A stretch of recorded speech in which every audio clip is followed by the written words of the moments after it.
ওয়ালাইকুম আসসালাম রহমতুল্লাহি আবরাকাতুহু।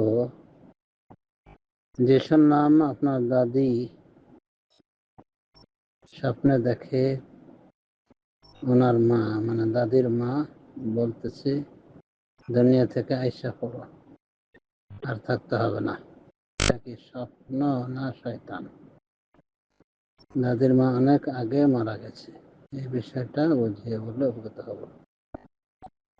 হ্যাঁ, এই জাতীয় স্বপ্ন দুই ভাবে হতে পারে। একটা হলো শয়তানের প্রমাণনার অংশ বিশেষ,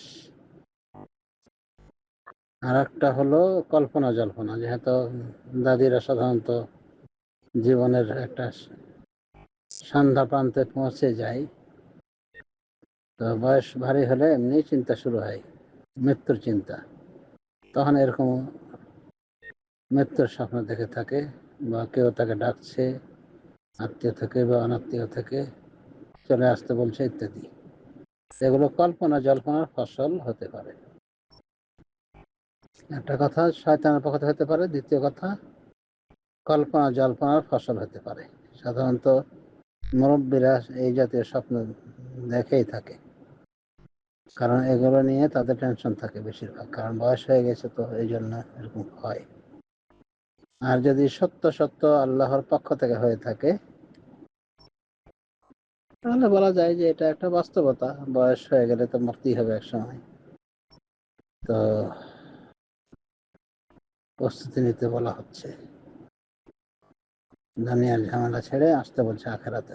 এবং পরোক্ষভাবে বলা যায় যে উনি সুখে আছেন। ওই দাদির মা সুখে আছেন, না হলে পরকালে ডাকছে কি জন্য?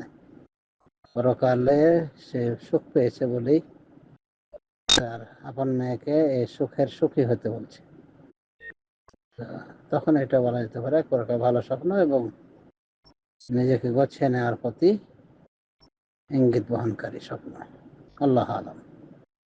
এক কথায় এই স্বপ্ন নিয়ে কোনো টেনশন করতে হবে না। স্বপ্নে হয় ইঙ্গিত থাকে ভালোর, সেটা আল্লাহর পক্ষ থেকে, আর মন্দ স্বপ্নটা শয়তানের পক্ষ থেকে হয়ে থাকে, বা কল্পনা জল্পনার ফসল হতে পারে। তো আশা করি মোটামুটি একটা ধারণা পেয়েছেন এই স্বপ্নের বিষয়ে। আল্লাহ আলম।